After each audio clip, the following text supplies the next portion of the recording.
Welcome to Gemara Markings. Today's shiur is Yevamos Daf Lamed. Don't forget to click on the Daf option in order to view a marked Daf Gemara for today's shiur.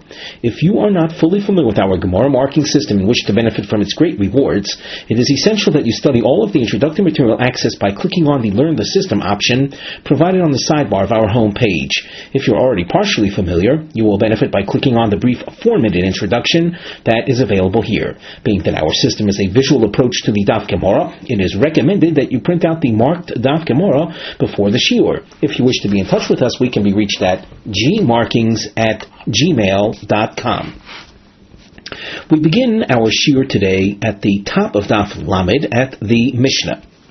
Before we begin the Mishnah, take note of the mivneh, structural note that you see on the side, a volcano shape, a trapezoid if you prefer, is featured. Sidra shel Mishnayos. There is a series of Mishnayos im psichos doimos with very similar openings.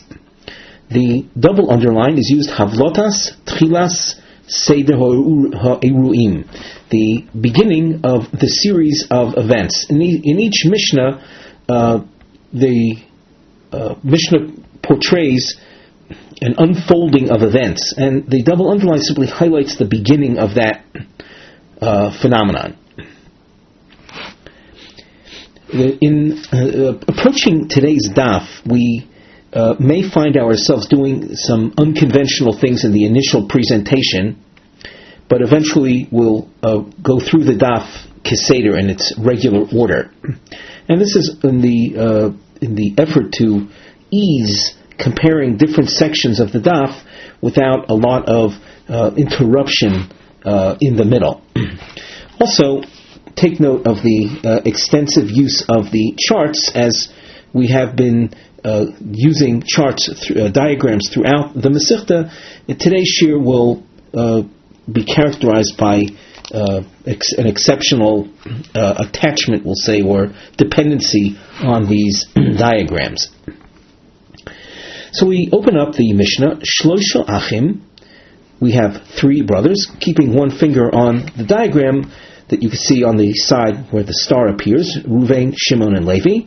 3 brothers, Shnayim mehem nesuim shtei achoyos, ve'echod nasui nochris. 2 of the 3 brothers, in our example, Ruvain and Shimon, are married to sisters, Leah and Rachel. And the 3rd brother is married to what we call Isha, an unrelated woman. Meis echod mibale achoyos.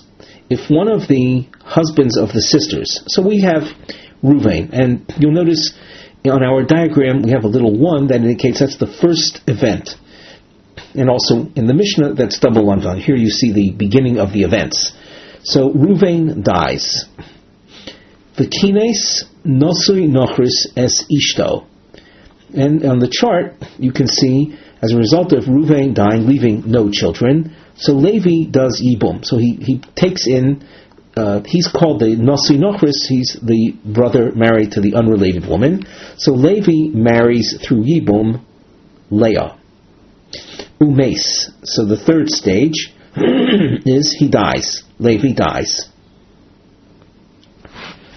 Now, right before Levi died, his own wife, Levi's own wife, was a co-wife with Leah. So we can say that Leah, or Levi's own wife, is a tzara of Leah. Now, there's only one surviving brother here. There are no children in this story. So Shimon is, we'll say, the candidate. He's the Yavam. However, he's married to Rachel. Rachel is the sister of Leah. So Shimon cannot do Yibum with Leah, nor can he do Yibum with Levi's wife, because Levi's wife is a co-wife, a tzara of an erva, a forbidden relation, wife's sister. So the Mishnah goes on to say, Harishayna yoitza mishum achos isha. The first one. The term first one is used because she's the first one, as Rashi says, Linafila. She's the first one to have fallen to Yibum. Well, she goes free. She's also to Shimon, so she goes free. She can marry out. to anyone she wants, of course, other than Shimon. She goes free. She's not bound in Yibum. And based on Achosisha, she's the sister of Shimon's wife. And when we say go free, that means not only is Yibum forbidden, but no need for Chalitza either. The shoe removal ceremony is not necessary. Ushniya, the second woman, that's the Nochris, that's the unrelated woman, Levi's own wife. Mishum Tzara, so she goes free because she's a co-wife of an Erva. Now you notice we have a little 1 in the Mishnah. Here is a number 2. This is instead of Kines Nasri Nochris. Here we have a second version of what takes place. Also, Bo Maimer Umes. Levi, instead of doing Yibum with Leah, Levi does Maimer. And we've spoken about Maimer extensively in the past. It's a Yavam giving money, what we would say ordinarily is Kesef Kiddushin, marriage money. The Yavam gives money to Leah, which in a Yavam, in the realm of Yibum, giving money to a Yavama is significant only on a rabbinic level. It doesn't clinch a marriage as it would with two strangers that are getting together in matrimony. So Levi does Maimer with Leah instead of marrying her, Umes, and then Levi dies. Now we don't have this on the chart, but in your mind's eye, where the arrow appears instead of Yibum being written, you would imagine Maimer. And then after Maimer, which would be the second stage, Levi dies. What happens? With the death of Levi, there is one remaining brother, Shimon. Can Shimon do Yibum with Leah? Certainly not. What about Levi's own wife? Is she a co-wife? Well, after all, Levi didn't marry Leah. So, in this case, where Levi had done Maimer with Leah and then dies, Nochris chiletzes velo misyabemes. The only option is chalitza. We're not going to allow Yibum on a rabbinic level. We're prohibiting Yibum from taking place. However, we cannot say that the Nochris is totally free either, because on a Doraisa level, on a Torah level, Leah is not in the picture. As far as Levi is concerned, with the death of Levi leaves a single wife, what we call Isha, and Shimon should be doing Yibum with her. So there's a connection, a Yibum connection that needs to be undone. And in order to undo that, Chalitza is necessary. On the other hand, as we said, we, rabbinically speaking, are not going to allow Yibum to take place because of the appearance of Leah being a co-wife. And if she was a real co-wife, like we saw before, so the Nochris is totally exempt. Now the Gemara focuses on this last point, this issue of the Maimer. Taima de Ovad ba Maimer. The reason that the Nochris does Chalitza cannot do Yibum is because Levi did Maimer with Leah. Ha lo Ovad ba Maimer. If Levi had not done the Maimer, he had done nothing, then Nochris Yevumi Nami Miyavma. The Nochris, upon the death of Levi, could have even done Yibum with Shimon. So only because of the Maimer did that make, let's say, Leah connected with Levi. If no Maimer was done, Leah would not be viewed as connected with Levi and hence his wife. Omar Rav Nachman, Zoi Soimeres. From here we conclude Ein Zika Fiafilu B'chad Acha. There is no bond. There's no Yibum bond. The term Zika we've seen extensively in many of our past shiurim. So we're not seeing anything new over here as far as the use of the word zika. However, Rav Nachman is concluding conclusively that there is no bond between a yavam and a yavama. And even vafilu b'chadacha, even when there's only one brother. Now that might be a bit confusing. What do you mean only one brother? With the death of Ruvain, there were two brothers that were left. Shimon and Levi were left. However, Shimon is excluded from Leah from the very outset, because Leah is Shimon's wife's sister. So Shimon is not in the picture with regard to Leah whatsoever. The only brother that is around upon Ruvain's death, as far as Yibum is concerned, is Levi. If Levi had not done Maimer with Leah, then Levi's wife, the Nochris, would have been able to do Yibum with Shimon. And we don't view her as being connected with Leah. Even though, when Reuven died, the only option, Yibum speaking, the only option for her was to marry Levi, that is. That's of no halachic significance if Levi did not do anything with her. So what we are describing is this non-connection phenomenon is called Ein Zika. And we're saying there's no bond, even where it's very clear who the Yavam is. In a case where there's only one brother, it's very clear who the Yavam is, but yet there is no bond. And by concluding there is no bond, we are enabling Levi's wife to do Yibum with Shimon. And we're not saying that Levi's wife is a torah bezika, a co-wife through zika to Leah. Hence, she, the Nochris, is able to marry Shimon, and Shimon then will have Rachel and the Nochris. Levi's own wife, this Nochris, is not tainted by the fact that Leah was a Yevama. And once again, I know we're sounding a bit repetitive, but once again, that's because of this phenomenon called Ein Zika. So at this point, we have a Mishnah with an inference from the Mishnah, and Rav Nachman pointing out, from this Mishnah we infer Ein Zika. Now, as we said in our introductory remarks to today's shir, that we're going to do something a little bit unconventional, and that is we're going to skip down to the last Mishnah on the page. You'll notice in the Gemara itself, marking-wise, another bow tie shape. Now, we didn't point out, but now we can, on the side of the Gemara, on the upper part of the page, under the Nosei Mivneh heading, you see a bow tie featured. We said, Ayin gam sof amud zeh, be'inyan im yesh zika.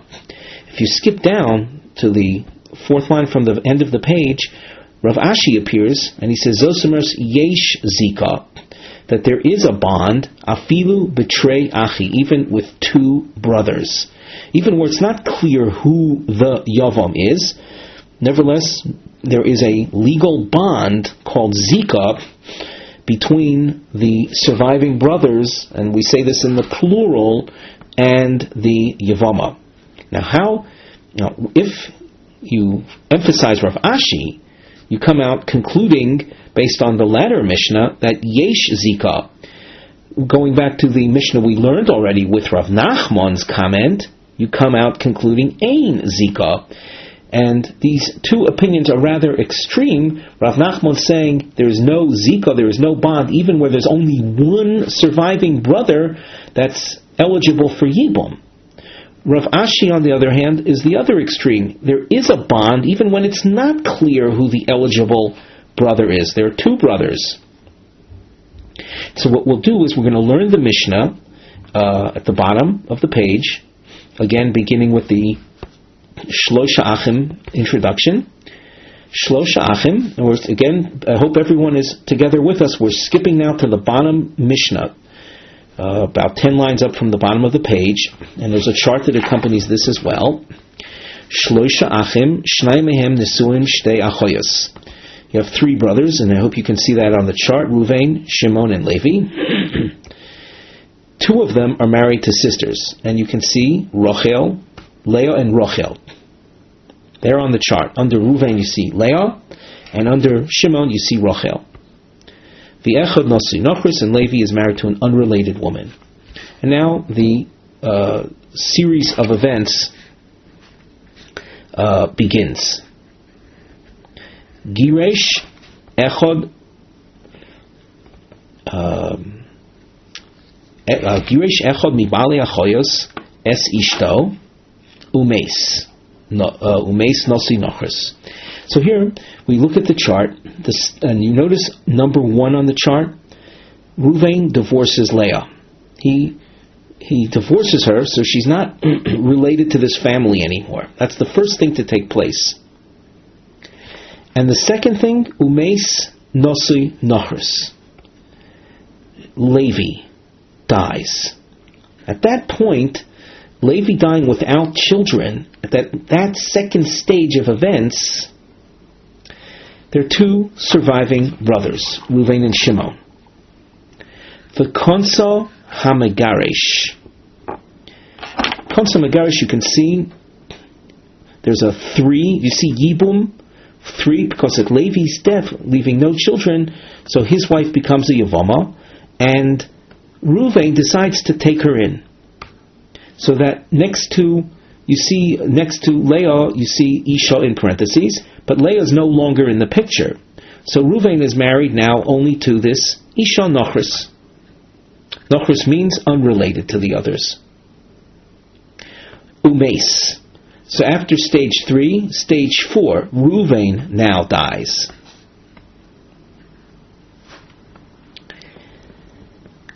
Zu hi she'omru. It is this case concerning which it has been said, V'kulon shemesu o nizgarshu tzorosehen mutoros. Kulon is a reference to the arayas, all the different ervos. In our particular case, Leah was an erva. She was an achos isha vis-a-vis Rachel.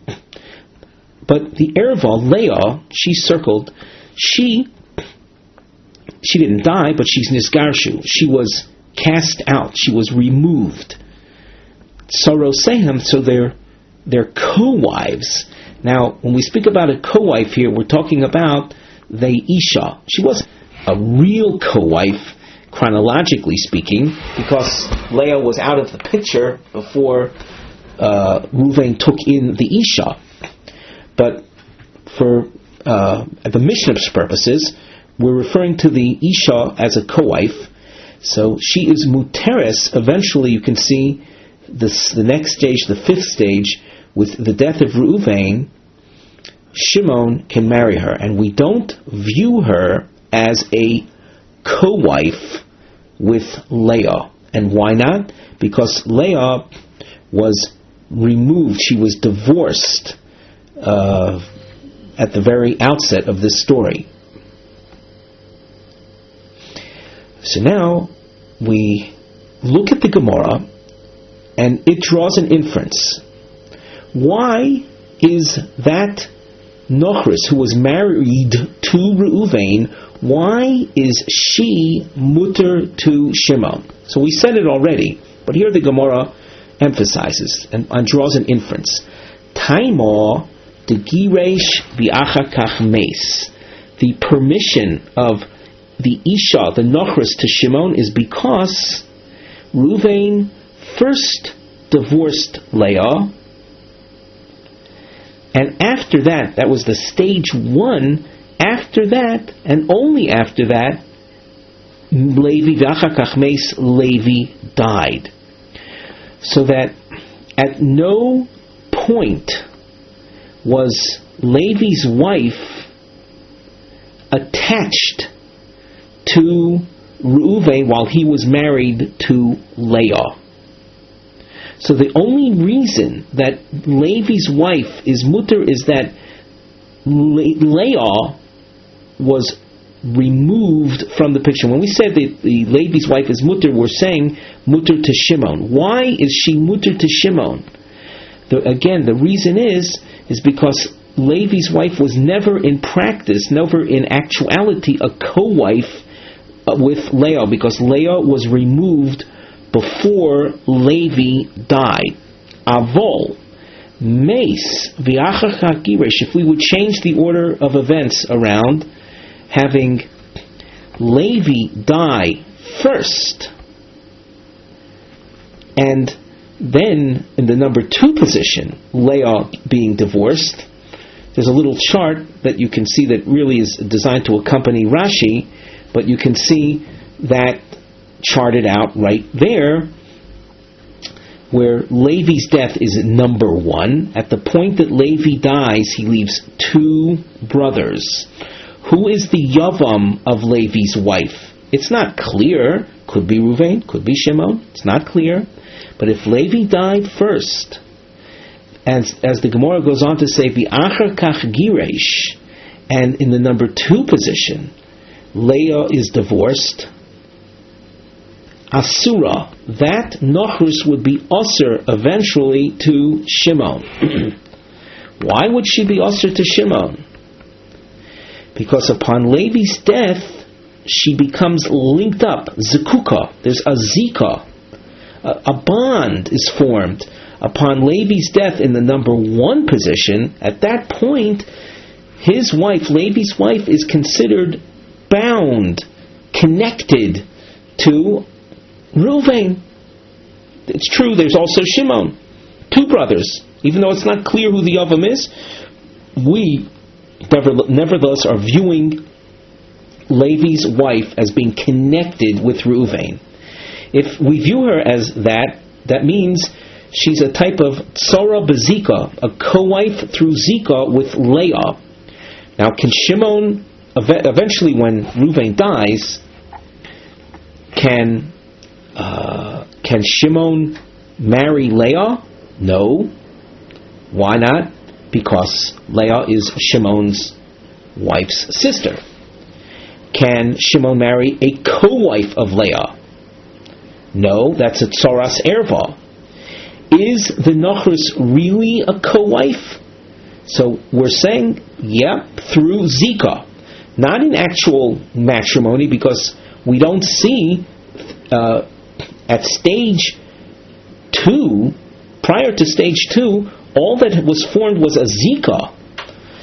Right after Levi's death, the Nachrus became attached to Leah through Zika. And that will prevent the eventual Yibum between the Isha Nachrus, that's Levi's widow, and Shimon.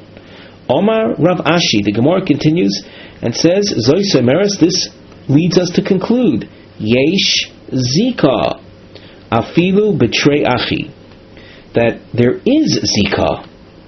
That's the Zika between Isha Nachrus and Reuven. Even when there are 2 brothers, there was also Shimon who was a candidate. He was a Yavam. He could have married Levi's widow as well.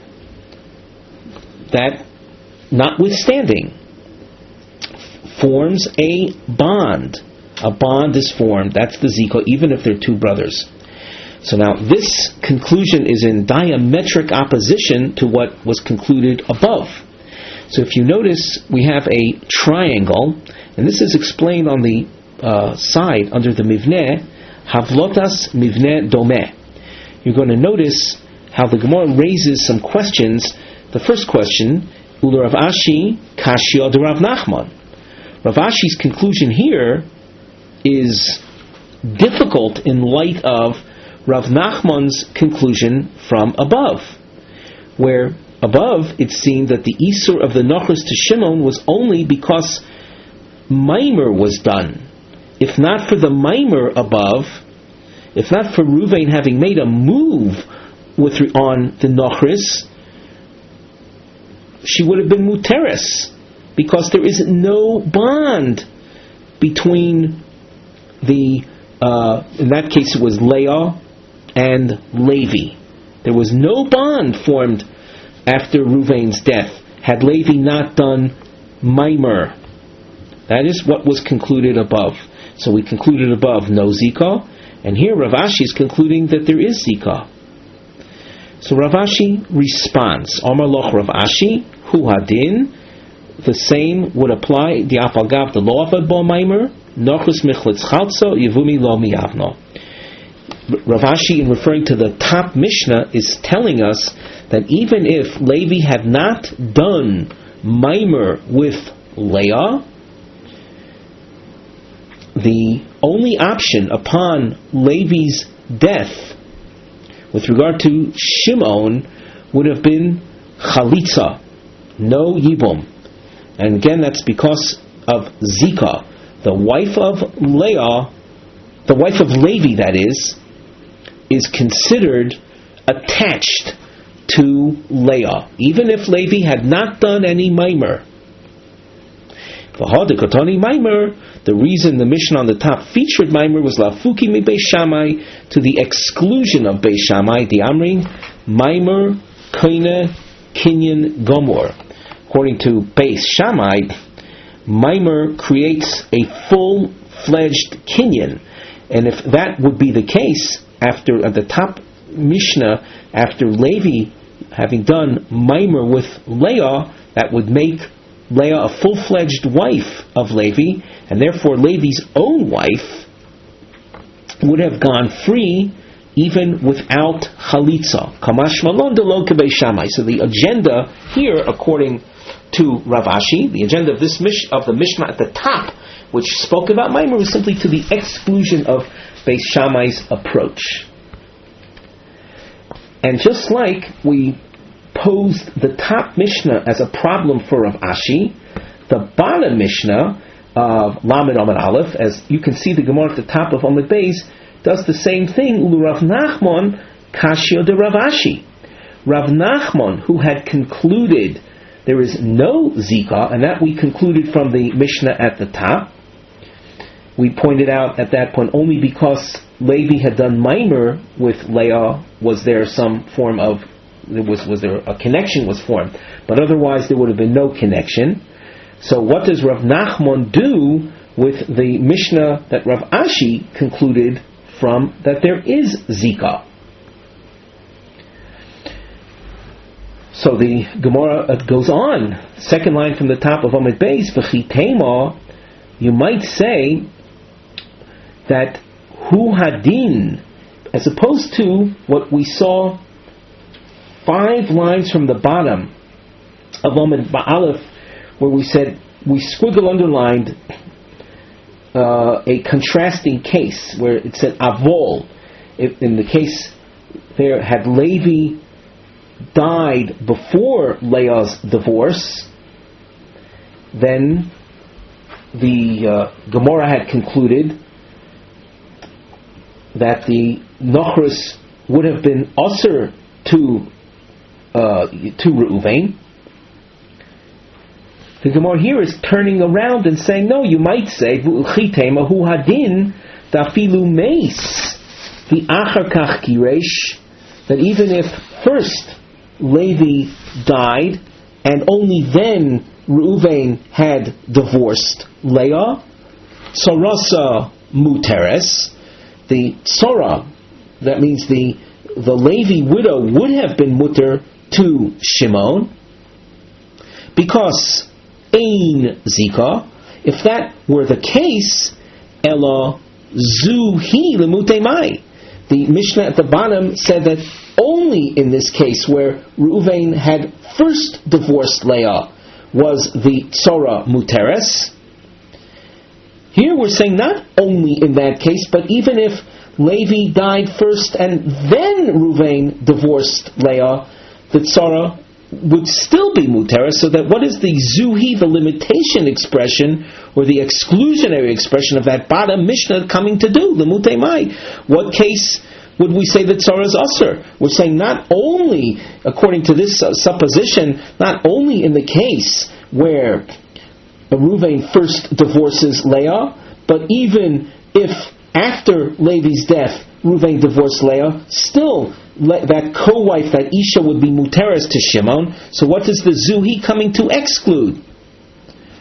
The Gemara answers, Lim'ute, it's coming to exclude the case of Kines, the Achar Kach Giresh, where after Levi's death, Reuven actually marries. He does Yibum with Levi's widow, making her an actual co-wife of Leah. And the Gemara then will have to wait, because we can't get too involved with this sugya because we skipped so much of Omer Aleph. But what we're trying to do is show the contrast between Rav Nachman's conclusion and Rav Ashi's conclusion. Rav Nachman drew his conclusion from the top Mishnah that runs in the face of Rav Ashi's conclusion from the bottom Mishnah. We saw how Rav Ashi handles that, and then we turned the tables around and said, well, Rav Nachman had reached a conclusion at the top, but that runs in contrast with the bottom Mishnah. What does Rav Nachman do with the bottom Mishnah? And we demonstrated what he does.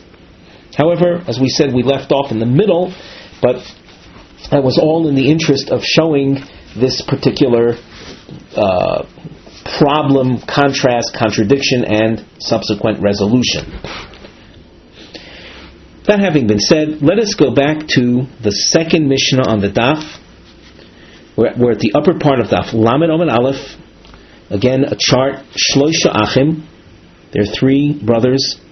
Shnai mem nesuim shtei achoyos. Two of them are married to two sisters, and we continue with the example of Reuven married to Leah, Shimon married to Rachel. The Echad Nosi Nochris, and Levi is married to an unrelated woman. Meis Hanosi Nochris. Stage 1. Levi dies. Levi dies. At that point, his widow is a Yevamos, and there are two brothers that could potentially marry her. So Levi dies. V'kines echod mibale choyos es ishto. That's the next stage. You can see stage 2 on the chart. Yibum, between Levi's widow and Reuven. Reuven takes her in. Umeis, stage 3. Reuven dies. Now, at the point Reuven dies, he leaves his own wife Leah and the torah. Harishona yoitzis mishum achos isha. The Rishona was the first woman to be married to Reuven. That's Leah. She goes free. She does nothing with Shimon. She's an erva to Shimon because Shimon is married to her sister. Ushnia, the tzara, she goes free also, mishum tzara, because she's the co-wife of a forbidden woman to Shimon. Now, instead of this, we have a number 2, like in the Mishnah before, the same structure. Instead of Reuven doing Yibum, here we have also Bo Maimer Umeis. Reuven, in stage 2, does Maimer. He gives money to Levi's widow, and then Reuven, stage 3, dies.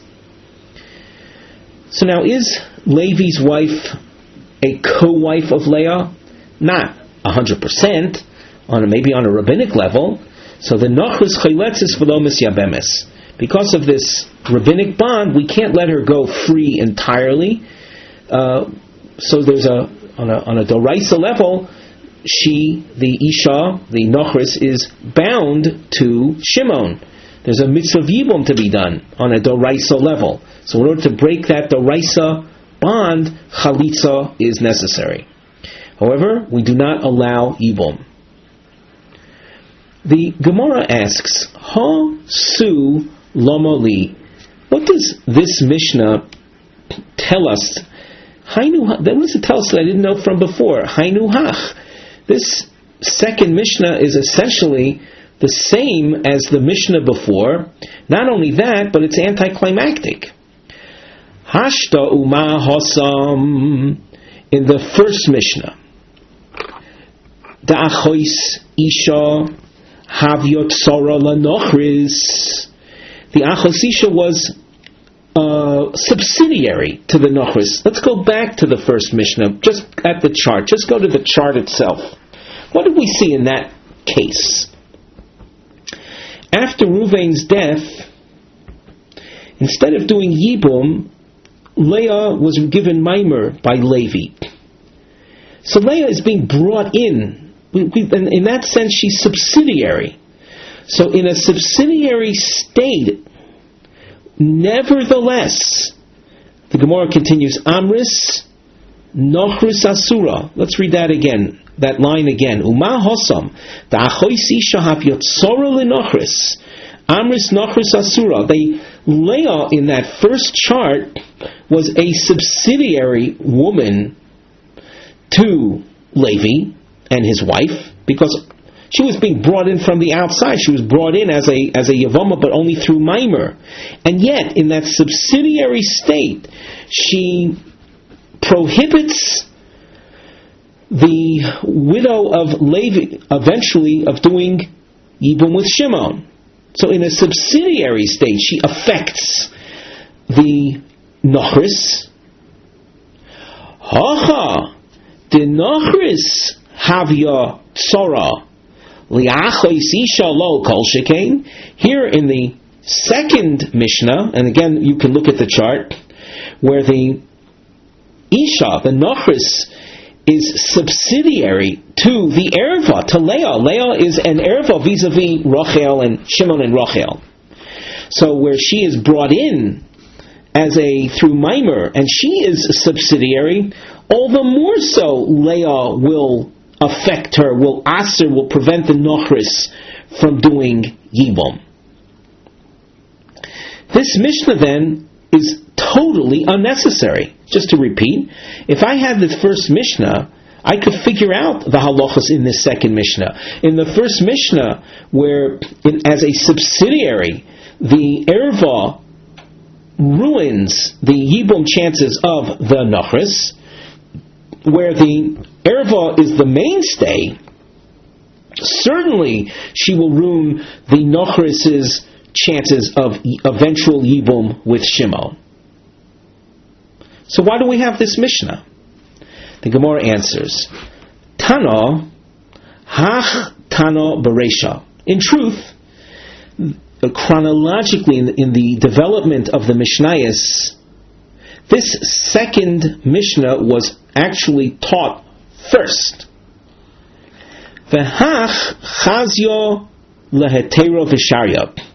And the first Mishnah on the page was viewed at that point in time as actually being allowed. In other words, Levi's wife was viewed at that point, and called in the Mishnayos historical development, was viewed at that point as actually being muteres to marry Shimon upon the death of Levi.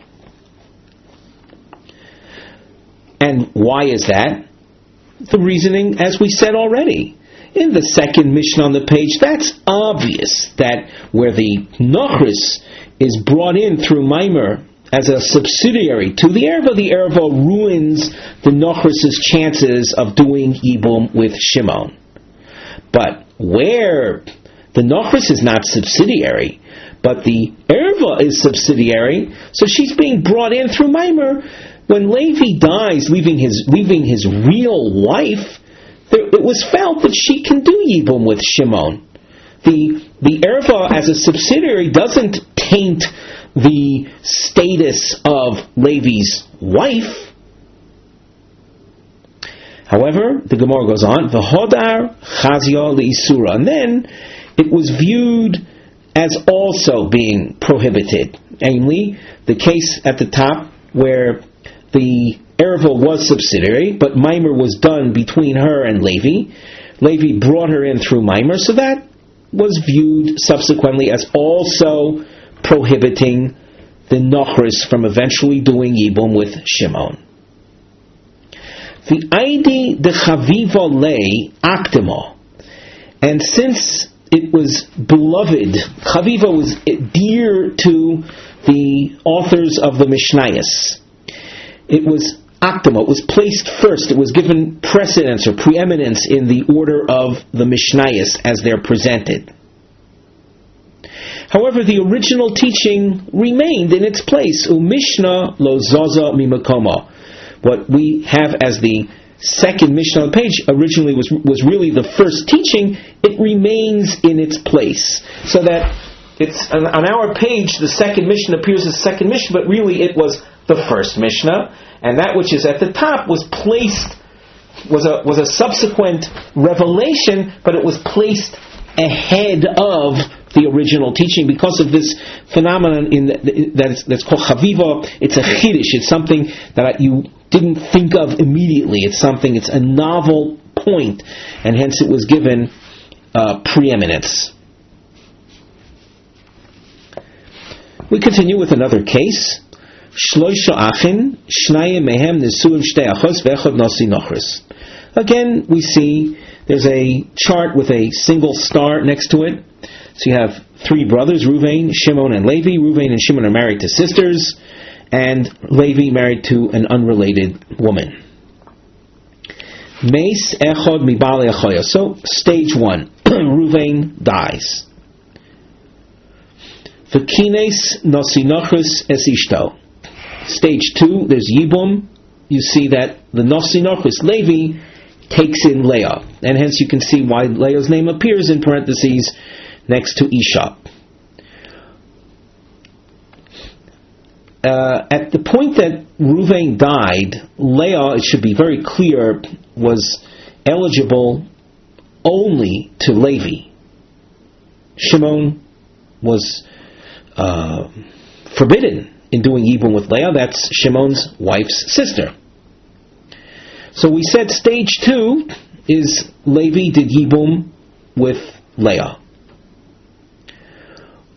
Umeisa ishto shel sheni. Rachel dies.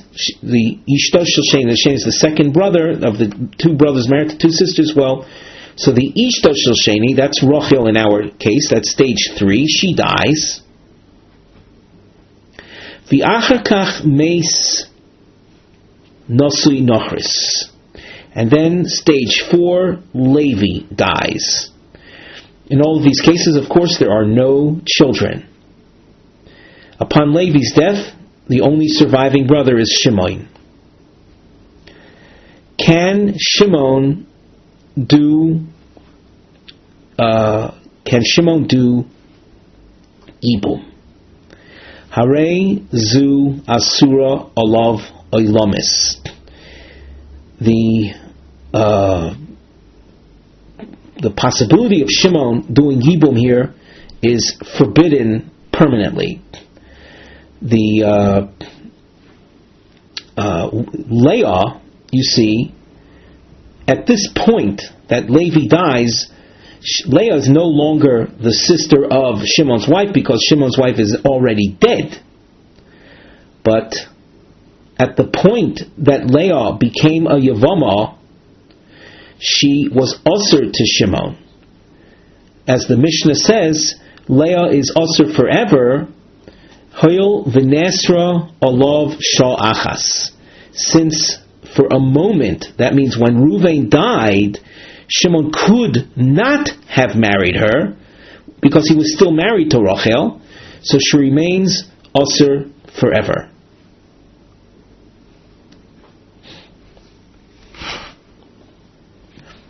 Before we continue, let us glance at the side where we have a topic heading, the Nosei, HaGemara Mevio Dinoi Shel Rav, D'Ein Yibum Elohim Kain Hiruya Lekach, B'Shas Nefila. Rav tells us that there is no Yibum unless she was fit to be married at the time she became a widow. V'achar kach mevareres ma mechadesh lanu Rav. Afterwards, the Gemara then tries to discover what does Rav inform us me'achar shedino kvar kotoni b'mishnayos, when we see that his din is already taught in the Mishnah itself. So now the Gemara. Omar Rav Yehunasan Rav. Kol Yevamos she'eina ni korei bo b'shas nefila Yevamos yavoi elea.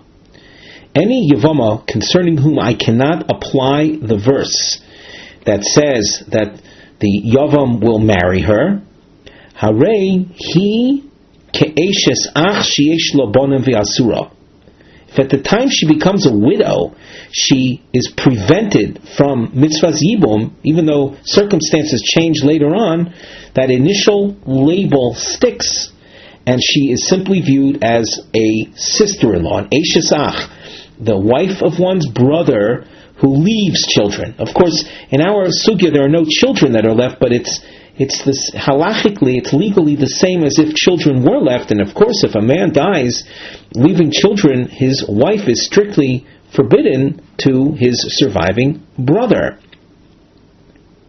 So Rav Yehuda tells us, Rav Yehuda in the name of Rav tells us that any Yevama, a woman who becomes a widow and there's a surviving husband's brother, her brother-in-law survives, if she is not fit at that point for Yibum, she remains permanently forbidden. Even, as we said, even though circumstances change later on, whatever prohibiting factors were there ceased to be, that doesn't change her initial status of being forbidden. The Gemara asks, what does Rav Yehuda Marav inform me that I didn't know before? Tanina. This was taught in our Mishnah. And you notice we're using this crown shape on the side under the Mivneh heading. These are kushios shel Tanina. This and the next crown are questions on what is Rav Yehuda Marav telling me that I wouldn't have known from Mishnayos. So here the Gemara asks, our Mishnah taught that very same point. Harei zu asura alav oilamis. Hayol v'nesra alav sha'achas. We saw, once again in our chart, in our diagram which illustrated the Mishnah, when Reuven died, at that point, Shimon could not have married Leah, because Shimon was married at that point to her sister. True, later on Rachel dies, but that doesn't change the initial picture. So our question is, what do I need Rav Yehuda Marav for when that information is contained in our Mishnah? The Gemara answers, Mahu detema hani mili hecha delo echsile delo echsilo benefila rishona. Aval hecha de echsilo benefila rishona emo tishteri. Now we go over this. I would have thought that the teaching of the Mishnah applies only hecha de lo echsia lo benefila rishona, where Leah was not fit to Shimon during the nefila rishona. What does that mean, nefila rishona? So we look at Rashi.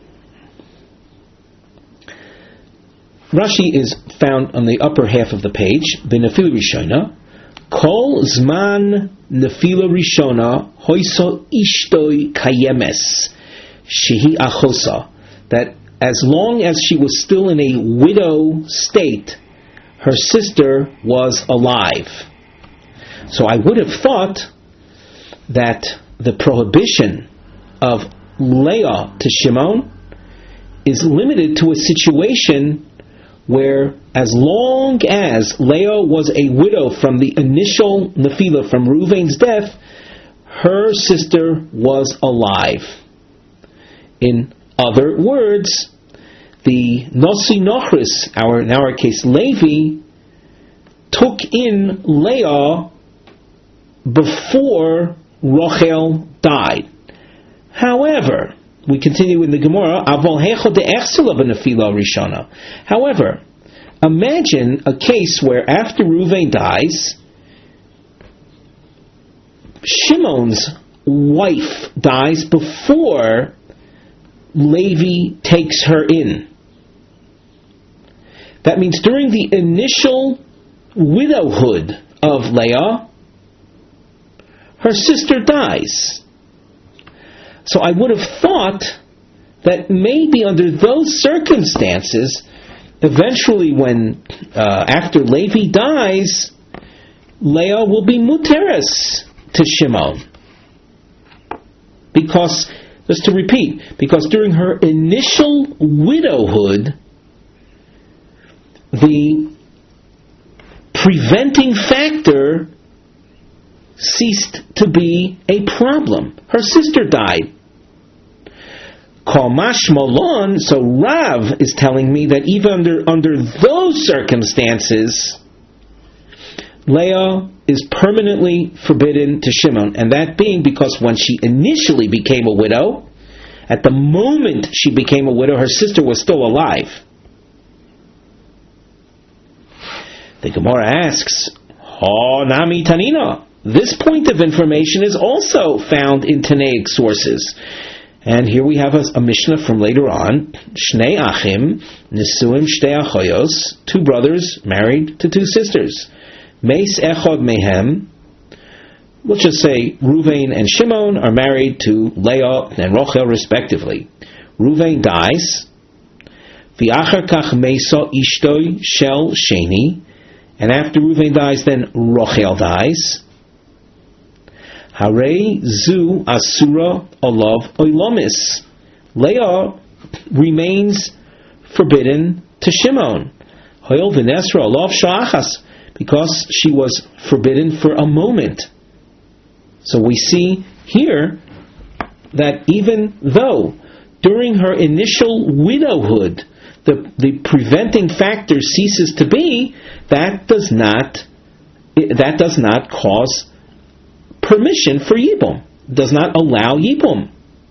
So even without Rav Yehuda Omar Rav, I see the point that when a woman becomes a widow, if at that moment she is not fit for Yibum with a particular brother, that prohibition remains permanently. So what do I need Rav Yehuda Omar Rav to tell me that point for? The Gemara answers, Mahu detemo, had I had just that second Mishnah, the second crown, and not had Rav Yehuda Omar Rav, Mahu detemo, I would have thought, Hosam hu di'ivchi lo mehai beisa legamri. In that case, there was only one surviving brother, it was Ruvain and Shimon.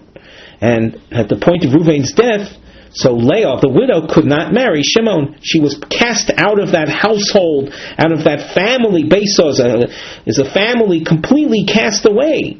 There were no other brothers. Aval hacha, but in our case, where there is Levi, who's married to the Nochris, Telo idchi lo mehai beisa legamri. Leah was not cast out of this household altogether. It's true that when Ruvain died, Shimon could not marry Leah because Shimon was married to her sister, but she was eligible to be married to another one of the brothers, to Levi. Ema, I would have thought, Migu dechazio lahai nosi nochis, since she was fit for Yibum to that brother, to the nosi nochis, to Levi, chazionami lahai, that enables her to be fit in potential to Shimon.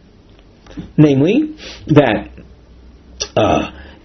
if Rochel dies after Leah becomes a widow, Leah is not cast away from this family altogether. She's allowed to marry Levi, and by that let's say power, she's also enabled to marry eventually Shimon. Komash Malon, Rav tells us not so.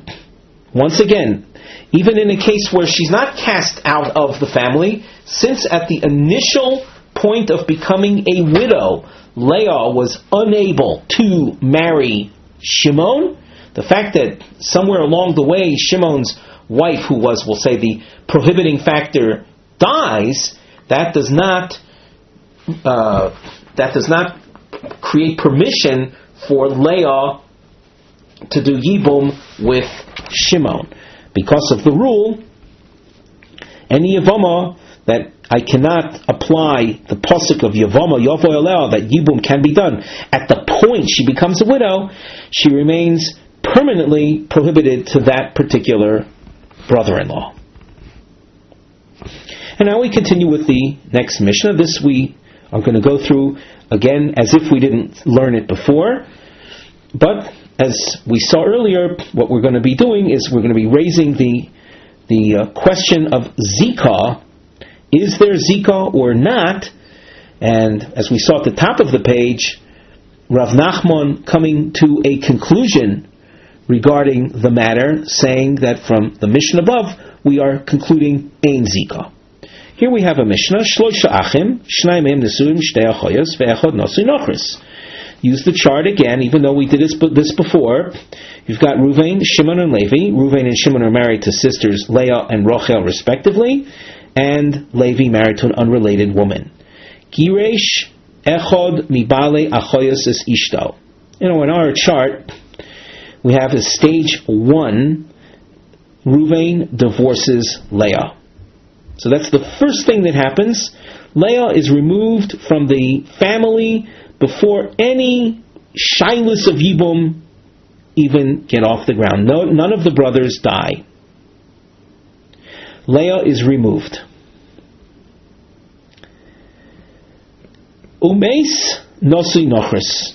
And the second event, Levi dies. Levi leaves his wife a widow. She is we call her the Nochris. The Konsa Megarish, third stage. The Megarish is Ruvain, who had divorced his original wife. Ruvain takes in the Nochris B'Yibum. That's stage 3. Stage 4, Umeis, then Ruvain dies. Leaving only Shimon.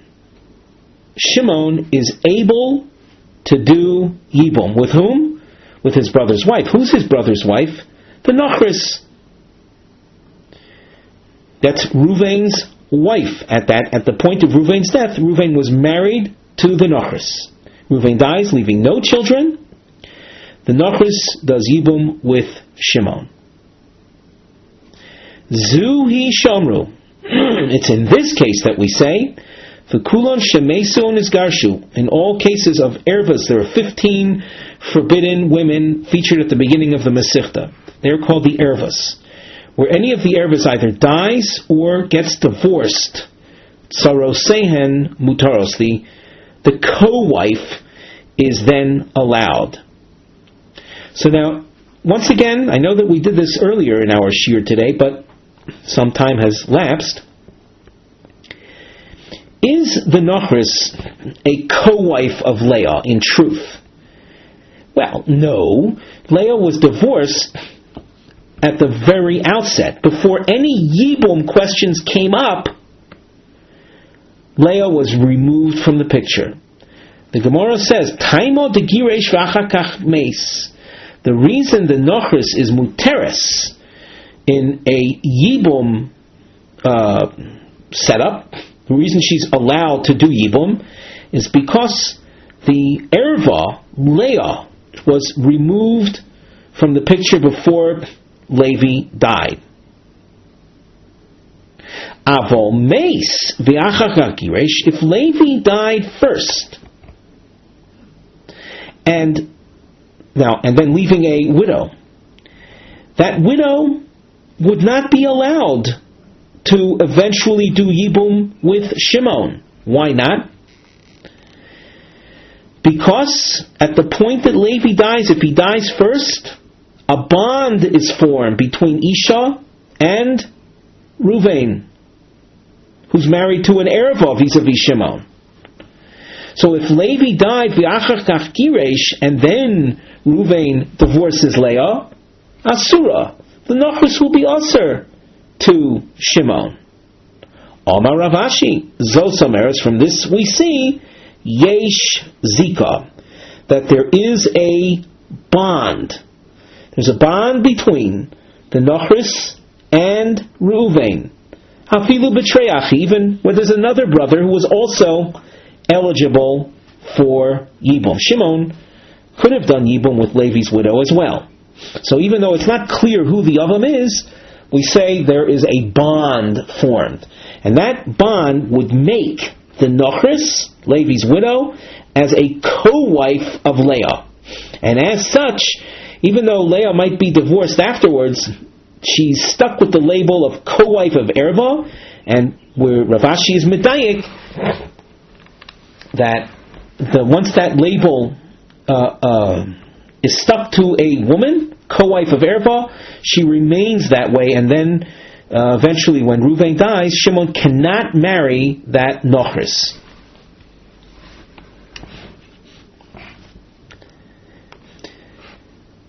The Gemara asks, Ula Rav Ashi, Kashiv de Rav Nachman.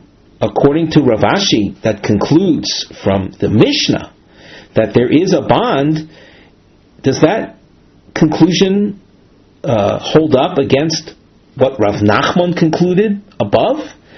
Above, Rav Nachman concluded that there is no zika.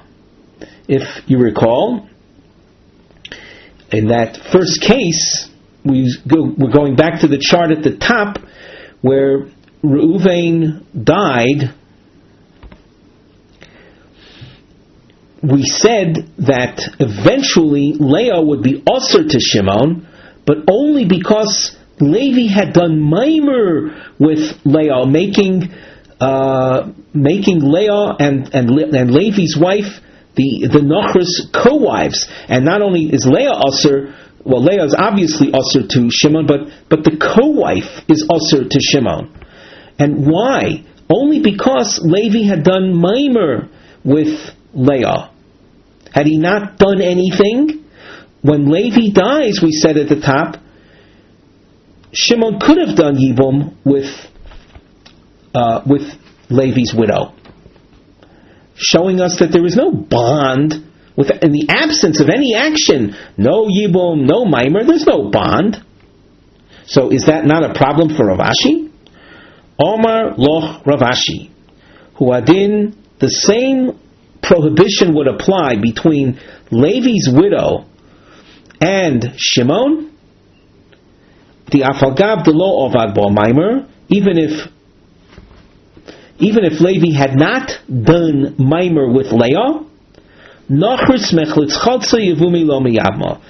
Levi's widow would have only been subject to chalitza and no yibum because of the zika. There is zika, and the zika makes it such that Levi's widow is a co-wife of Leah, and Leah is an erva to Shimon. The fact that the Mishnah taught that circumstance, or that case where Levi had done maimer with Leah, the Mishnah had a separate agenda. It was trying to teach me the halacha. It spoke about choletzes v'lomas Yevamos to the exclusion of Beis Shammai. Diomar, Beis Shammai is known to have said, Maimer koine, we continue at the top of Amud Beis, kinyan gomor.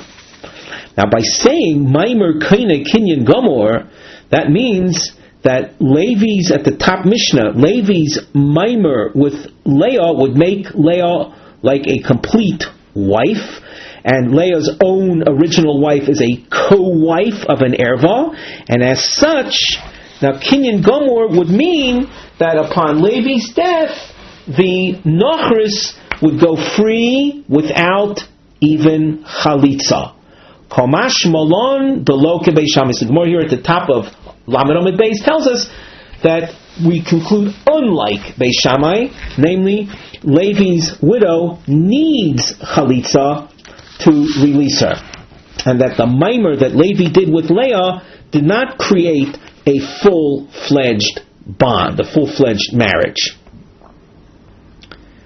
So that, as far as Rav Ashi is concerned, there is a bond, even without any maimer having been done between Levi and Leah, and as a result of that, chalitza is necessary. However, and yibum is not allowed. That is, that Levi's widow, Levi's own wife, will not be able to do yibum with Shimon because of the zika, And the reason that Maimer was taught, even though there is definitely, as far as Rashi is concerned, there is definitely Zika even without the Maimer, but we needed to teach the case of Maimer to the exclusion of Beis Shammai's approach, which would have had you believe that as a result of the Maimer, you don't even need Chalitza to free up Levi's widow. The Gemara continues. Again, we're at the top of Amud Beis, the triangle that you see. Ulo Rav Nachman Kashya de Rav Ashi. Now Rav Nachman had concluded Ein Zika. Does not Rav Ashi's conclusion present a problem? From Rav Ashi's conclusion, it appeared that there was Zika. And just to repeat, or to review, how did Rav Ashi come to that conclusion? Well, he made an inference. And that inference we highlighted with our markings. 5 lines from the bottom of Amud Aleph, there was an avol that we squiggle underline. And we had a chart that accompanied that case where we said, had Levi died first, Levi is in the number 1 position, dying first, and only then Reuven divorced Leah. Had that been the case, Levi's wife, the Nachris, would have been rendered permanently forbidden to Shimon. That was a contrast case to what the Mishnah had taught. So what we're going to do now in the Gemara is, as far as we should point out, of course, that by having Levi die first and then concluding that his widow is permanently prohibited in Yibum to Shimon, that shows Zika. So the Gemara continues now on the second line from the top. V'chitema hu hadin adafilu meis v'achar kach giresh tzarasu muteres. You might want to say that the same heter would apply not only when Reuven in the first move divorces Leah, but even if Levi dies first and then Reuven divorces Leah, the Nachris, that we call her Tzarasa, she's the co-wife, so to speak, will be muteres eventually to Shimon. If then you're saying there are 2 cases that are allowed, that the Nachris would be allowed to Shimon eventually. Well then, Ella Zuhi Limute Mai. In the Mishnah, you saw the expression Zuhi. That was a limitation expression, giving you the impression that only in this case, namely only in the case where Reuven first divorces Leah, do we open up the possibility of the Isha Nachris doing eventually Yibum with Shimon. And now we're saying not only that case, but the case where Levi dies first, also his widow will eventually be muteres in Yibum, as long as Reuven, before his death, he divorces the Erva. So then what is Zuhi of our Mishnah coming to exclude? Mutemai, what case will the Nachris be Asura? So far, the Mishnah shows us how she is muteres. Then this other case, we're saying she's muteres. So where is there a case of her being forbidden? The Gemara answers, Limute kines v'achakach giresh. If after Levi dies, Reuven, before he does anything with Leah, Reuven's married to Leah, and he takes in Levi's widow. So at that point, Levi's widow and Leah are real co-wives in the fullest sense of the word. Oh, so in that case, when Reuven dies, even though before his death he does divorce Leah, but since before his death and before he divorced Leah and the widow of Levi were real co-wives, so Levi's widow, we call her the Tzara, she is tainted and thereby prohibited as a co-wife of an erva of marrying Shimon.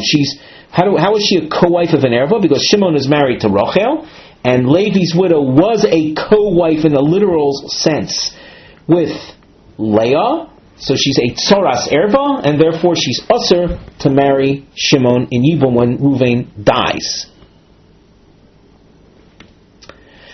The Gemara continues now with what essentially is a question. It's a long question.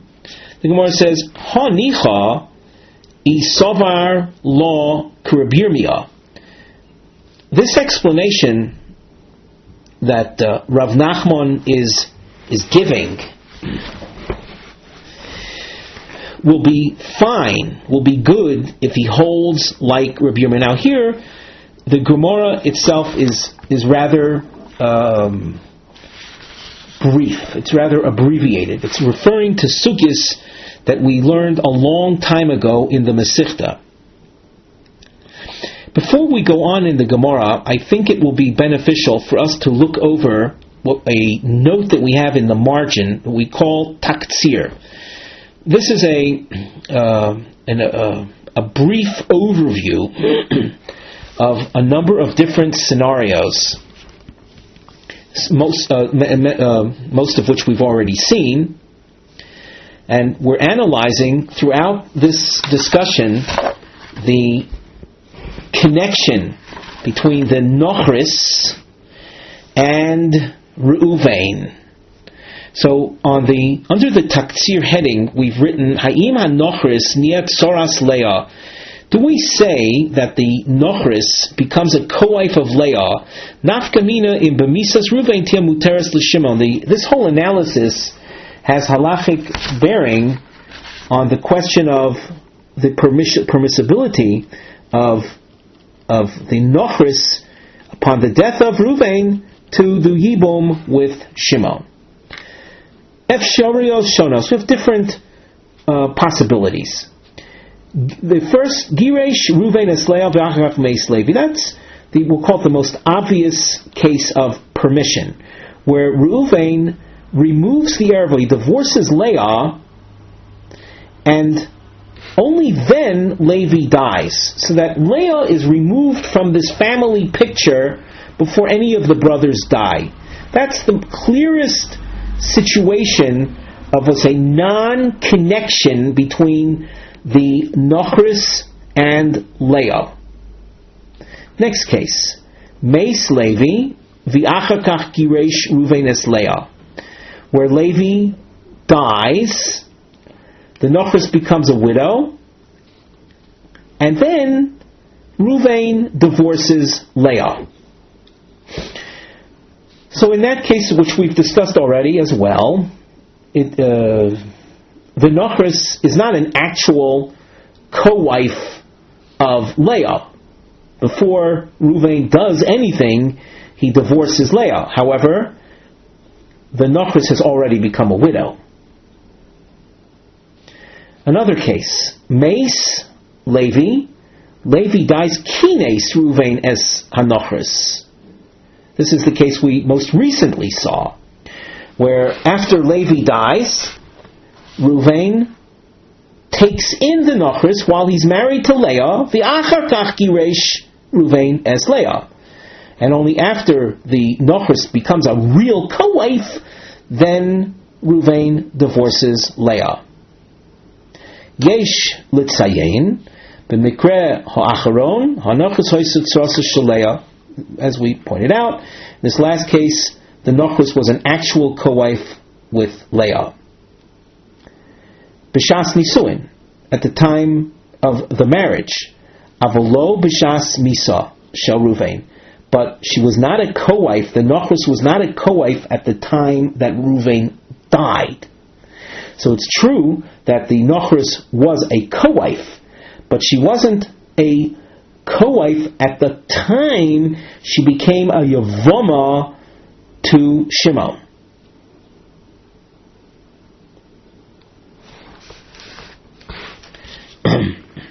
So we said, now if we just focus on that last point in the note, there was an element of co-wife which prohibits her by virtue of the fact that at the time she married Ruvain, she was a co-wife with the erva.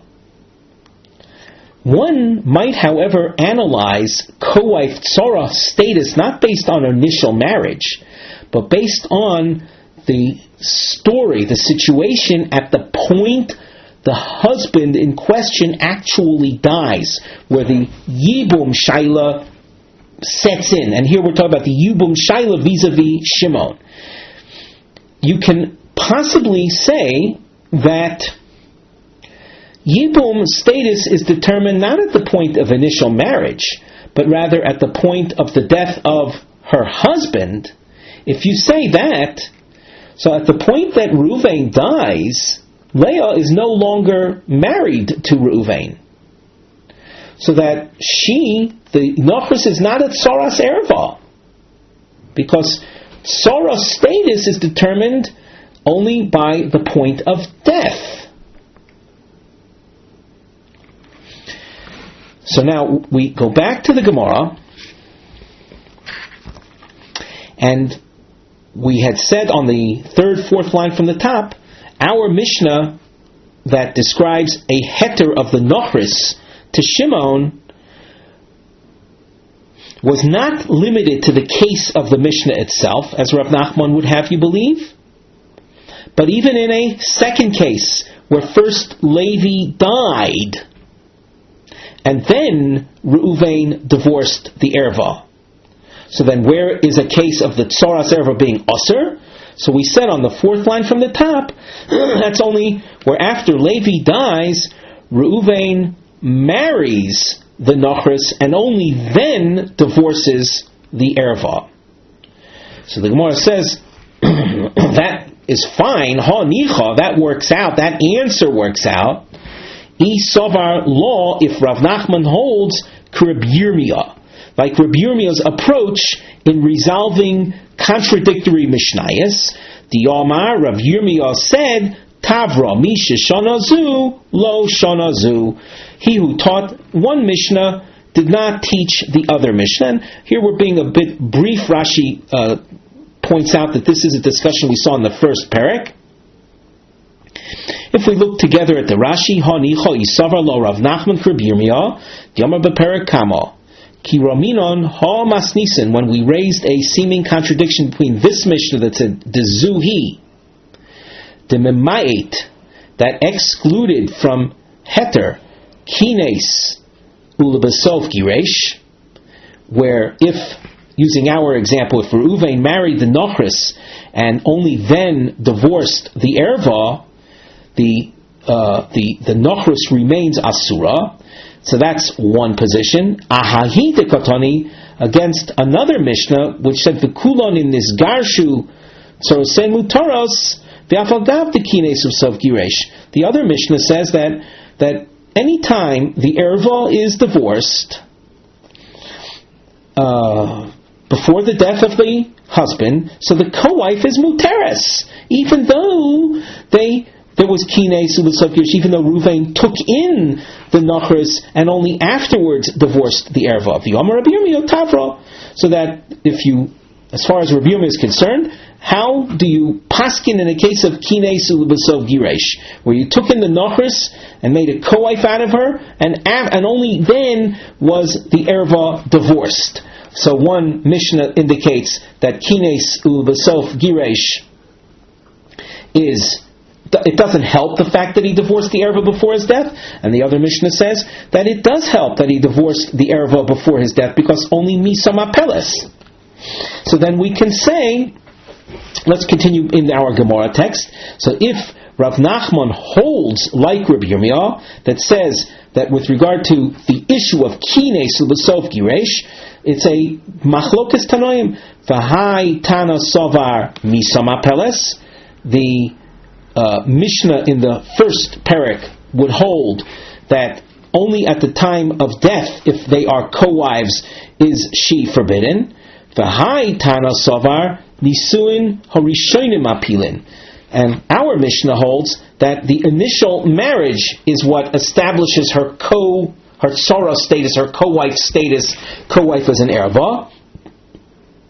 So we can say, Zuhi limute, the Zuhi of our Mishnah is coming to exclude limute kines ulabasof giresh.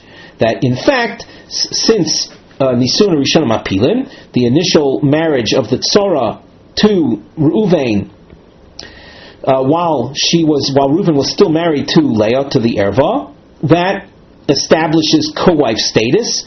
So we can say that in that case the nochris is asura. So that if Rav Nachman accepts Rav Yirmiyah's approach to the Mishnayos, we will have a basis for saying that kines u'b'sof giresh creates an iser of the tzara.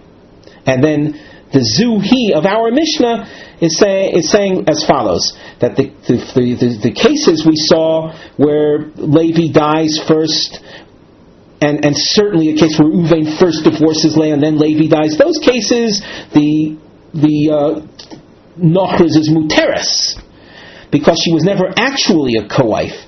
But in the case of Kines U'Sof Giresh, there Zuhi, that's the case being excluded by the Mishnah, where the co-wife will be asura.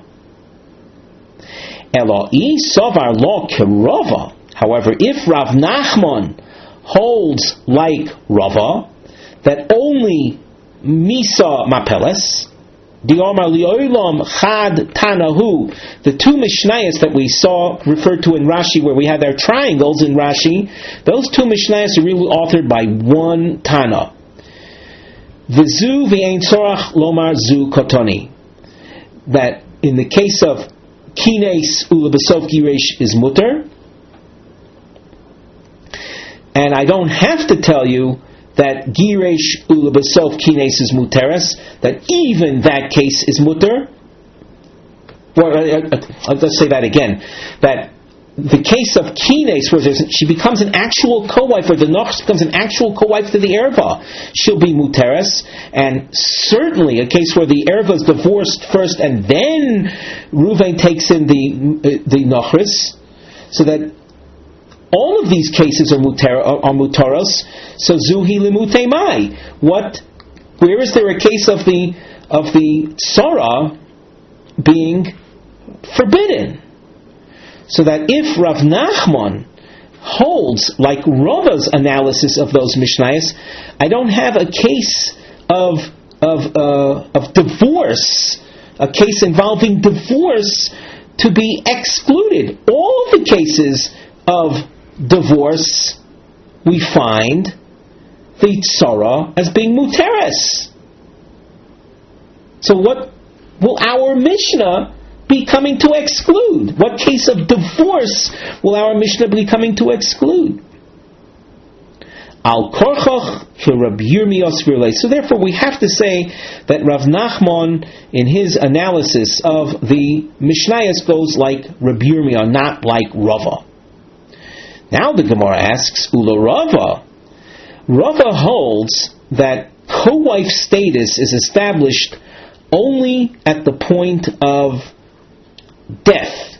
Is the co-wife a co-wife of the erva at the point that the husband dies or not? It's determined that we call that misa mapeles. Rava is an amora. Now he has to grapple with our Mishnah. Hanicha I sovar lo krev ashi.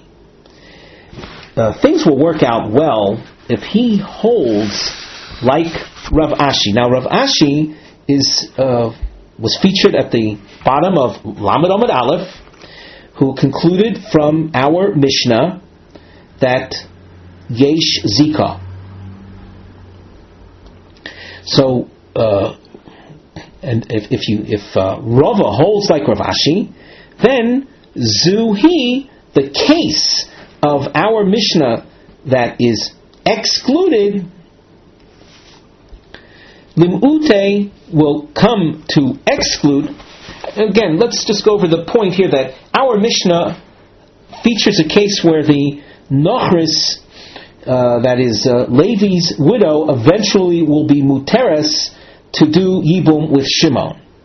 So Rava, who holds Misa Mapeles, will be able to make sense of our Mishnah if he holds like Rav Ashi, and then Zuhi Limute, the Zuhi expression is coming to exclude the case of Meis Beloi Giresh, where Levi dies without Reuven having divorced his wife. If Levi dies without Reuven having divorced his wife, and you hold Yesh Zika, so a co-wife bond status is established between the Nochris and Leah. Leah's an erva to Shimon. Eloi Sovar Law Kirav Nachman, if Rava is going to hold like Rav Nachman, that there is no Zika, Zuhi Lemutemai, the exclusion of the Mishnah is coming to do what? What case of Gerushin is the Mishnah coming to exclude? When after all, according to Rava, the torah will always be muteres unless she's a co-wife at the time that the husband dies, a co-wife to the erva. So what's the zuhi going to exclude? Al korchuch, therefore we have to conclude Kirav Ashi Svirale, that Rava learns the Mishnayos like Rav Ashi, hence giving meaning to the zuhi expression, excluding the case of Meis below Giresh. We continue with the new Mishnah. Before we learn the Mishnah, we glance at the side where we have a topic heading, Din Tsaros Erva, Kishoyu Ervos Atzmon Besofek. We're going to be looking at the status of the co-wife of the erva when the erva herself was the subject of doubt. Aleph, Grushos, Sofek, whether the erva was divorced, and Beis, Mikudoshos, Sofek, whether the erva was ever married in the first place. V'chulon shahoyu bohen kiddushin o gerushin b'sofek. The Mishnah here is referring to the 15 forbidden women, forbidden in Yibum, as we saw at the very first Mishnah of the Masechta. All of them that had a kiddushin, a marriage, or gerushin, or divorce, besofik, where there's an element of doubt. Harei elu hatzorois cholzos velo misyavmois.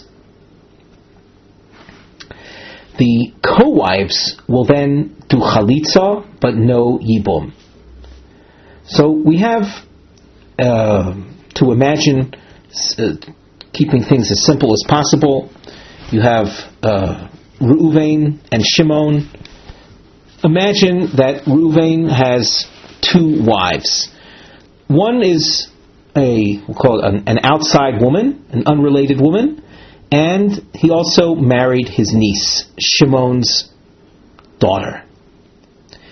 So if there was a full-fledged marriage between Reuven and Shimon's daughter, when Reuven dies, so obviously Shimon is not going to do yibum with his daughter, but he doesn't do yibum either with the co-wife. And as a result of her being the co-wife of an erva, even chalitza is not necessary. That's standard procedure, basically the opening of our Masechta. However, let us say Reuven is married definitely to a particular woman unrelated to Shimon, and the erva to Shimon is in a state of doubt. Is she married to Reuven or not? So our Mishnah says you can have the doubt on the initial marriage side of things, or you can have a doubt arising concerning a divorce before Reuven's death, where Reuven possibly divorced the erva. So now the Mishnah goes on, Ketzad Sofei Kiddushin, what is the case involving doubt of marriage. Zorak lo kiddushin. Reuven threw money, which is a form of marriage, a means of entering marriage. So he threw the kiddushin, the money of matrimony, to his niece. Sofek korov loi, sofek korov lo. And there is a doubt whether it was closer to him or closer to her. If the money was closer to him, then she would not be married. If the money reached a point closer to her, then she would be married. But we are in doubt. That's called Sofek Kiddushin. Sofek Gerushin, what is involved in the case of Sofek Gerushin? Now, interestingly, the Mishnah does not feature the throwing of a get. Sofek Korov Lo, Sofek Korov Lo, and the Gemara will raise that issue, why that doesn't appear in this section of the Mishnah. So what is Sofek Gerushin? Kosav Biksav Yodoi Vein Olov Edim. Reuven wrote a document of divorce, divorcing his niece, Shimon's daughter, with his handwriting, in his own handwriting, but there are no witnesses on the document. Or Yeshalov Edim Vein Bozman. There are witnesses signing the document, but there's no date. Or Yesh Bozman V'ein Boy Elo Eid Echad. There is a date, but there's only one witness that signed it. There's a Rashi that you find in the widest lines under the Tosfos commentary. Yeshol of Eidim Ve'en Bozman Kosuv. There are witnesses, but there's no date. O Yesh Bo Zman, or there's a date. Ve'en Bo Elo Eid Echad Ve'eno Ksav Yodo Shabal. There's a date, but there's only one witness, and it's not in the handwriting of the husband. So Sofek Gerushin, these are examples of Sofek Gerushin, of questionable divorce documents. The Amrina Maseches Gittin, Rashi goes on to quote the Gemara in Gittin, Gimel Gittin Psulin, the Mises of Vlad Kosher. There are three examples of unfit Gittin. However, they're not so unfit to the extent that she's considered still a married woman. Therefore, if she marries someone else having received such a document, the child with that new husband is kosher. It's not a mamzer. It's not considered a union of a man with a married woman to some other man. The Elohain, and the Mishnah there lists off what they are. We continue now in our Gemara. V'ilu begerushin sofek korov lo kotoni. Why does our Mishnah, when describing the case of Sofek Gerushin, not feature a case of Reuven throwing a document in the direction of the daughter of Shimon, the erva, and there is a doubt whether it reached closer to her or remained closer to him? If it would be closer to her, that would be a divorce. If it remains closer to him, she's not divorced. So why not present that case as an example of Sofek Gerushin? Now, of course, you have to bear in mind as we go through this Gemara, the nafkamina in all of these cases is what is going to be with regard to the torah. Let us also point out that this case of Sofek Korov Lo is not taught, because in that case the torah will not even need chalitza. Our Mishnah is coming to tell you cases where, as a result of the Sofek, as a result of the doubt or the weakness in the situation, we're not going to allow the tzora, the co-wife of the erva, to do yibum, but we will require her to do chalitza. However, the case of Gerushin Sofek Korov Lo, we're telling you, inferring from the Mishnah, that in such a case, the tzara will not even need chalitza. Before we go further, we should note on the side under the nosei, we have also an indication that this topic is very long. It goes to Lamed Aleph Omid Beis. So unfortunately, in the context of our Daf Yomi Shiurim, we're not going to be able to cover the entire topic in this shiur. But it says, in our note says, Loma loi kotoni bein hasfeikois gerushin. Sofek korov lo, sofek korov lo. Why is this case not taught? So we continue in the Gemara text. Omar Rabba. Rabba explains, Isha zu, the co-wife of the erva. Ruvain is married to two women. He's married to an erva of Shimon. That means Shimon's, as one example. There are many different examples, but he's married to Shimon's daughter, just as one example. He's definitely married to her, and he's married to another woman in definite terms. And now the issue of the divorce of the erva, was Shimon's daughter divorced by Ruvain or not? So as far as what we know with certainty, we know that at one point the other wife of Ruvain, Ishazu b'cheskas heter l'shuk omedes, she had a status of being muteres, to marry out upon the death of Ruvain, her husband, without any need for chalitza. Because up till the point of the question of the erva's divorce, we knew she was a co-wife of an erva. And as the first Mishnah in the Masechta taught, the co-wife of an erva is exempt from chalitza. So she was becheskas heter lashuk. Heter means permission, lashuk, to marry out. Umisofek ata ba laosra. And on the grounds that maybe the erva was divorced, you want to prohibit the co-wife from marrying out? Al tesrana misofek. Don't prohibit her from marrying out based on a doubt. So rather, she is the tzoras erva is muteres l'shuk without any chalitza, because of this chazaka. She had a chezgas, the status of being muteres. She was a definite co-wife at one point. But later on, some kind of doubt arose. A doubt should not alter her chazaka. And as a result of that, she goes free without chalitza. Now, as we go on in the Gemara, we're going to see an extensive use of the triangle marking. The triangles will appear in alternating directions on the side.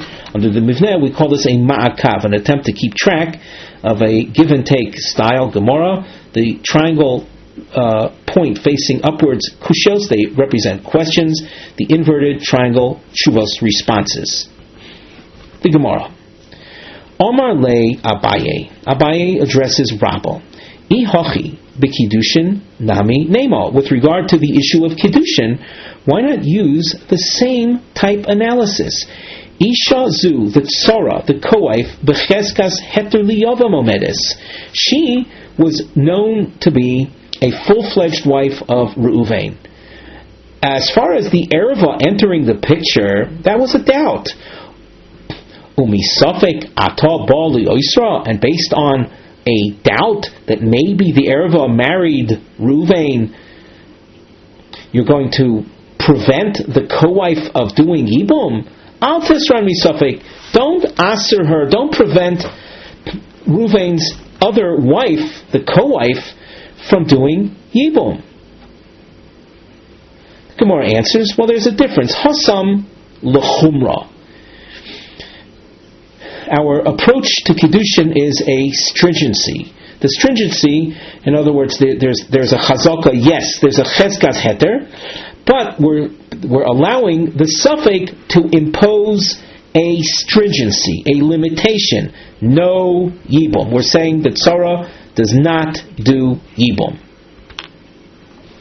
So where there's an issue of chumrah, of imposing a stringency, so then we will allow the suffix to affect the chazaka. But in the other direction, to allow a suffix to affect the chazaka, which would result in leniency, so that we don't do. And therefore, in the case of the suffix gerushin, by introducing the suffix, you would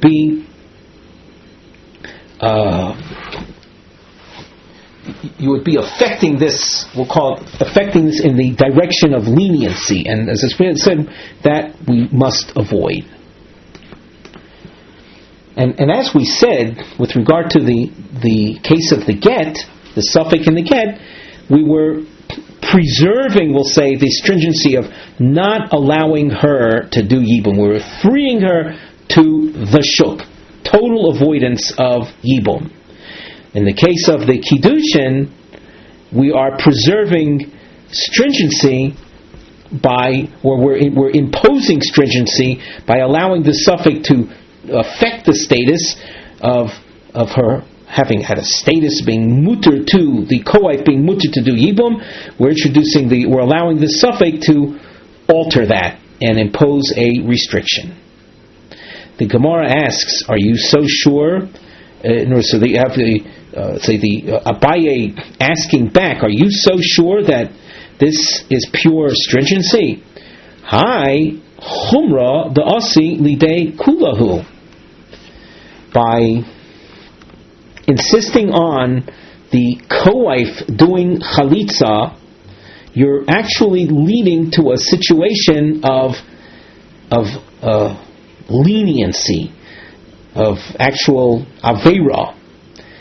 Zimnin, the ozil who, the person, the Ruvain, who was mekadesh the erva b'safek, he might go umekadesh lo la'achoisa kiddushay vadai, and he'll marry her sister, the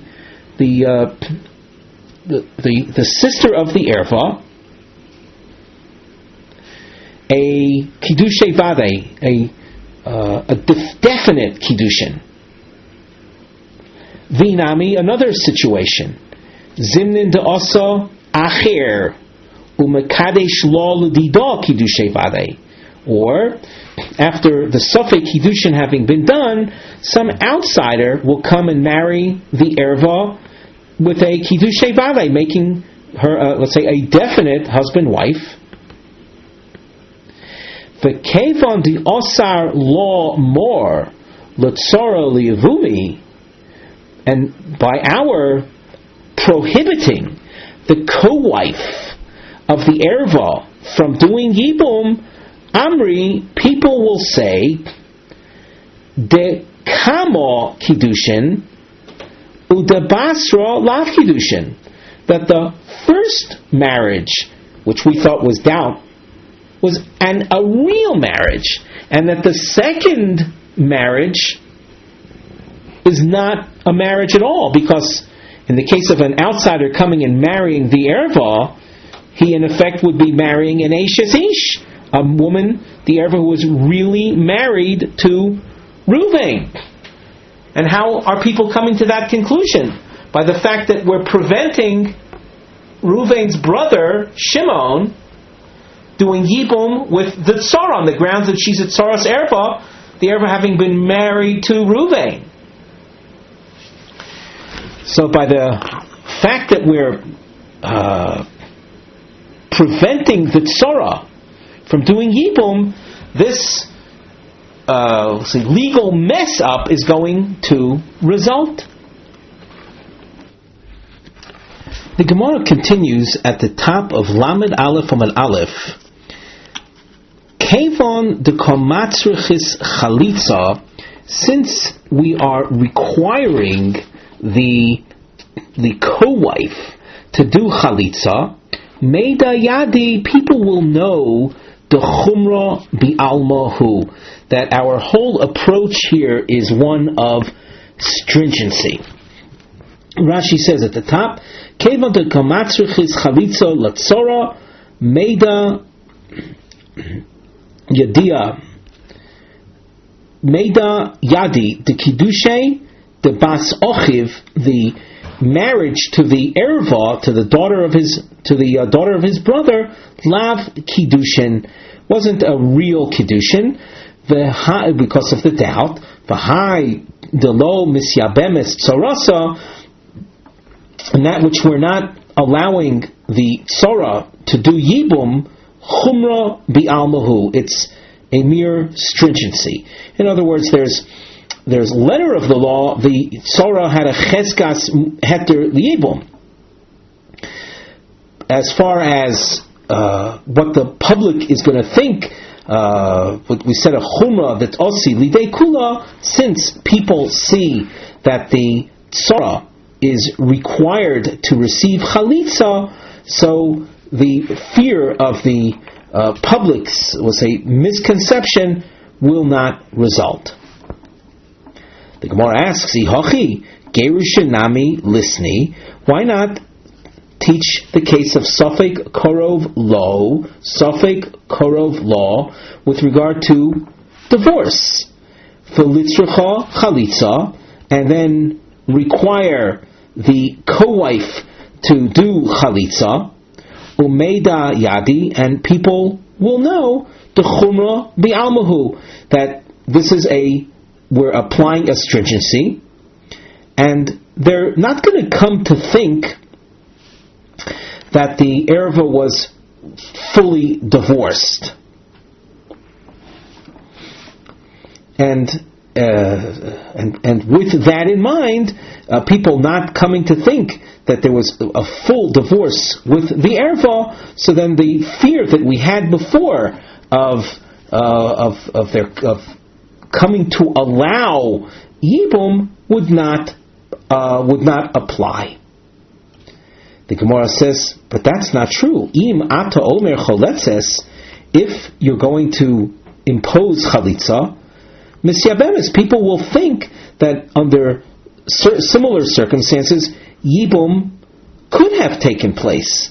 Yibum with the co-wife of the erva. And let's not forget, when you're dealing with gerushin, there was a chazaka, there was a status of her being forbidden to do yibum.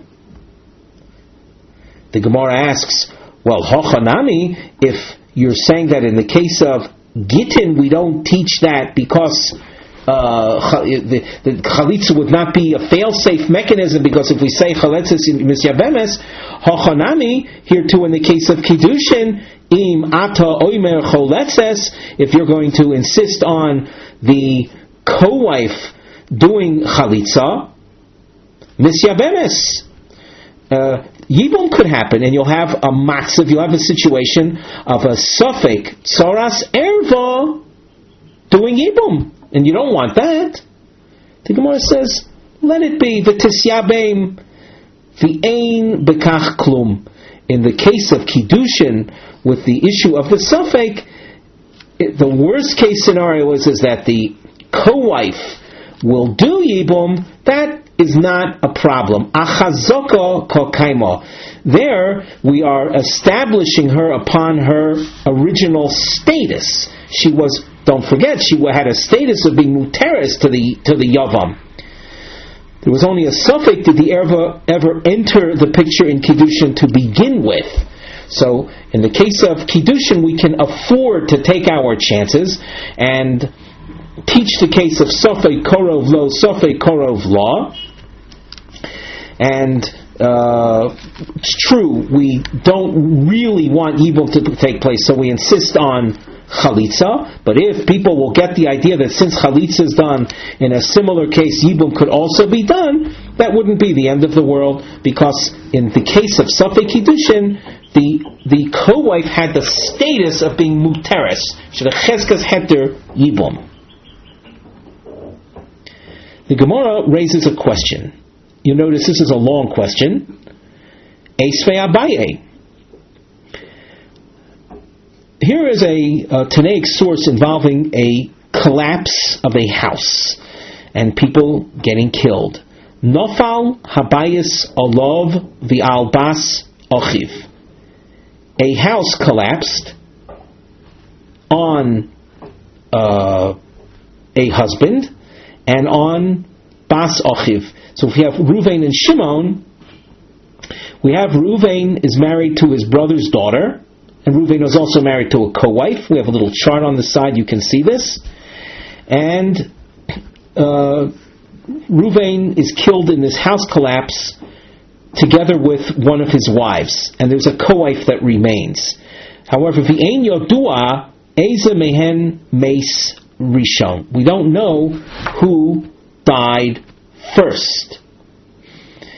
In other words, if, let us say, Reuven had died first, so there's no yibum over here, because at the point he died, the daughter of Shimon was alive with the co-wife, and she's at Tzoras Erva. However, if in that house collapse, first the daughter of Reuven died, when Reuven died, he died leaving only the Tzorah, so she could do yibum. So what happens? Tzorasa chayletzes v'lo misyabemes. We say in that case, chalitza is done, but no yibum. Amai. Why do we take that approach? Hachonami. Just like we said above with regard to the suffix involving the divorce, Nema, say over here, Isha zu, the tzora, becheskas heter l'shuk oimedes. She was definitely a tzoras erva. Umei sofek ata ba li oisra, and out of doubt you're coming to restrict her from the shuk by requiring chalitza. Al teasrena mi sofek. Don't restrict her from the shuk just because of the doubt. V'chitema hochi nami l'chumra, and if you say, well, over here by our requiring the chalitza, we are simply acting out of interest in stringency. Chumra dasi lidei kulahu. This is a chumra, a stringency that could lead to a leniency. Shima toimer choyletzes misyabemes. By allowing, by providing for chalitza, you're demonstrating that there must have been a real bond, a real yibum requirement. And chalitza is one approach. Misyabemes, others will think, people will think that under similar circumstances, yibum was also an option. So you're by insisting on the chalitza, you're allowing for the leniency to take place of an eventual possible yibum between the tzora, who was a definite tzoras erva, with the surviving brother. And yet we don't seem to be bothered by all of those considerations. The source says tzorasa choletzes. So just like we're not bothered in this case of nofal abayis in the possibility of the tzora doing chalitza, why not take the same approach with regard to the get sofek korov lo, sofek korov law, and say choletzes. The Gemara says there is a fundamental difference between the case of the throwing of a get, of gerushin, and the case of a house collapsing, which involves death. Gerushin, where we were matir the tzora l'shuk without any need for chalitza. And that's because of, we'll say, rabbinic intervention.